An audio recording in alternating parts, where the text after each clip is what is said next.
ఏం గుర్తురాదా మీకు? అదే ఒక్క నిమిషం నేను కూడా మాట్లాడచ్చు. గుర్తుపెట్టుకోండి, ఒక్క నిమిషం నేను కూడా మాట్లాడండి. ఏనాడు మేము మాట్లాడలేదు. కూర్చోండి. ఏనాడు జగన్మోహన్ రెడ్డి గారి కుటుంబం గురించి మేము ఏనాడు మాట్లాడాల? నేను ఏనాడు మాట్లాడాల? మా సభ్యులు ఏనాడు మాట్లాడాల?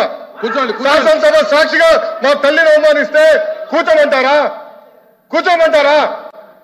22 వరకు చంద్రబాబు నాయుడు గారు ప్రతిరోజు హౌస్కి వచ్చారు, ప్రతిరోజు హౌస్ నిలబడ్డాడు, సింగిల్ గా నిలబడ్డాడు. సింహంగా గుర్తుపెట్టుకో, సింగిల్ గా నిలబడ్డాడు, పోరాడాడు.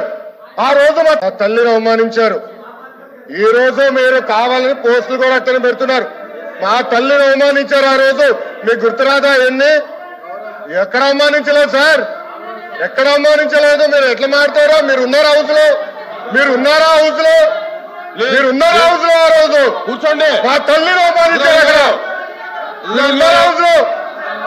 షర్మిల గారిని అవమానిస్తారు, విజయలక్ష్మి గారిని అవమానిస్తారు, మా తల్లిని అవమానిస్తారా? ఏం గుర్తురాదా మీకు? అదే ఒక్క నిమిషం నేను కూడా మాట్లాడచ్చు. గుర్తుపెట్టుకోండి, ఒక్క నిమిషం నేను కూడా మాట్లాడండి. ఏనాడు మేము మాట్లాడలేదు. కూర్చోండి. ఏనాడు జగన్మోహన్ రెడ్డి గారి కుటుంబం గురించి మేము ఏనాడు మాట్లాడాల? నేను ఏనాడు మాట్లాడాల? మా సభ్యులు ఏనాడు మాట్లాడాల?